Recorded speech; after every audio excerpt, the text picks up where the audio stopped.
Hey everyone, welcome to our channel. बेटियों की परवरिश के दौरान माता पिता जरूर ये प्रयास करते हैं कि उन्हें अच्छी परवरिश दी जाए। कई बार पेरेंट्स अनजाने में परवरिश के दौरान कुछ ऐसी गलतियां कर बैठते हैं जिनका नेगेटिव इफेक्ट बच्चों पर पड़ता है, जिसकी वजह से बेटियों पर उम्र भर इसका प्रभाव रह सकता है। इंडियन पेरेंट्स को लड़कियों की परवरिश के दौरान इन गलतियों को करने से बचना चाहिए। आज का वीडियो मैं इसी टॉपिक पर लेकर आई हूँ।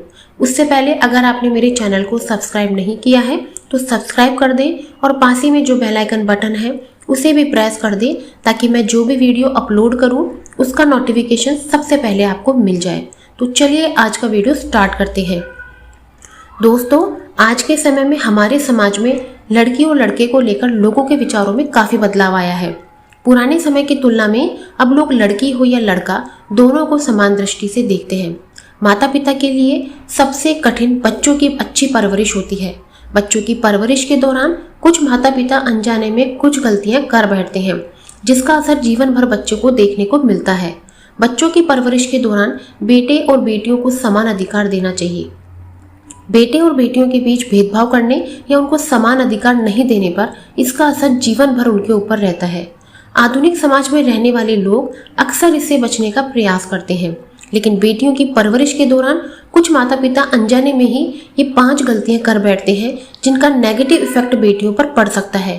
तो चलिए आज इन्हीं 5 गलतियों के बारे में चर्चा करते हैं। बेटे और बेटियों में फर्क करना। परवरिश के दौरान कभी भी बेटे और बेटों में फर्क नहीं करना चाहिए। कई बार ये देखा गया है कि पेरेंट्स बेटे और बेटी की परवरिश के दौरान बेटे को अधिक प्रायोरिटी देते हैं या उनकी गलतियों को नज़रअंदाज करते हैं, लेकिन बेटियों के साथ वो ऐसा नहीं करते। ऐसा करने से बेटी के मन में बुरा प्रभाव पड़ता है और बेटे और बेटियों में फर्क न करने से बच्चों में इसका सकारात्मक प्रभाव देखने को मिलता है। लड़कियों की प्राथमिकता खुद तय करना। परवरिश के दौरान भारतीय माता पिता अक्सर ये गलती कर बैठते हैं कि वे खुद से ही लड़कियों या बेटियों की प्रायोरिटी तय करने लगते हैं। उन्हें क्या पसंद करना चाहिए, कैसे खेल खेलने चाहिए आदि पेरेंट खुद से ही फिक्स कर देते हैं। ऐसा करने से उन पर इसका नेगेटिव इफेक्ट देखने को मिलता है। पेरेंट्स को परवरिश के दौरान ऐसा करने से बचना चाहिए। उनकी पसंद और नापसंद को भी जानना चाहिए। बेटियों के लिए सिर्फ गुड्डे गुड़ियां और खिलौने खरीदना। बेटी और बेटे में फर्क करने से इसका उन पर नकारात्मक असर पड़ता है। अक्सर पेरेंट्स बच्चों की परवरिश के दौरान यह तय कर लेते हैं कि अगर बेटी है तो उसे गुड़िया या खिलौने चाहिए और लड़का है तो उसे दूसरी चीजें चाहिए। ऐसा करने से बच्चों पर नेगेटिव इफेक्ट होता है। बेटे और बेटियों के बीच में इस तरह के लिंग भेद का बेटियों पर बहुत ही गलत इफेक्ट पड़ता है। बेटी को आवाज उठाने नहीं देना। भारतीय पेरेंट्स अक्सर अपनी बेटियों को कम आवाज में या धीरे बात करना या उन्हें समाज में आवाज उठाने से मना करते हैं। पेरेंट्स को ऐसा करने से बचना चाहिए। बेटे और बेटी के बीच में फर्क और बेटियों की बातों को नजरअंदाज करने से इसका नेगेटिव इफेक्ट उनके मानसिक स्वास्थ्य पर पड़ सकता है।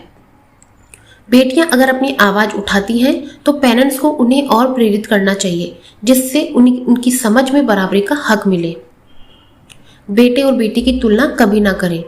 यह सबसे आम पेरेंटिंग गलतियों में से एक है, जहां लगभग हर पेरेंट्स बेटियों की तुलना बेटों से करते हैं। ऐसा बेटियों की कमियां गिनाने या हर समय दूसरों से तुलना करने से उनके स्वाभिमान पर असर डाल सकता है। इसके अलावा इससे खुद को नालायक, नकारा या फिर असक्षम महसूस करवा सकती हैं। तुलना करने की बजाय आप अपने बच्चे की उपलब्धियों की या उसकी अच्छाइयों के साथ बच्चे को समझाइए और उसको गलत काम पे सुधारने की कोशिश करें। दोस्तों, बेटे और बेटियों की तुलना का असर उनके मानसिक स्वास्थ्य पर पड़ता है। परवरिश के दौरान हर भारतीय माता पिता को ये गलतियां नहीं करनी चाहिए। बेटे और बेटियों के बीच में फर्क करने या उनकी तुलना दूसरे से करने से उनके मानसिक स्वास्थ्य पर बहुत बुरा असर पड़ता है। इसीलिए अगर आप किसी लड़की के पेरेंट्स हैं तो आपको ये गलतियां आज ही से रोक देनी है ताकि आपकी बेटियां भी आगे बढ़ सके। आज के लिए इतना ही। आपको मेरा ये टॉपिक कैसा लगा एक बार मुझे कमेंट में बताइएगा। फिर मैं नई वीडियो के साथ आपके लिए हाजिर होंगी। तब तक के लिए till then take care, bye bye.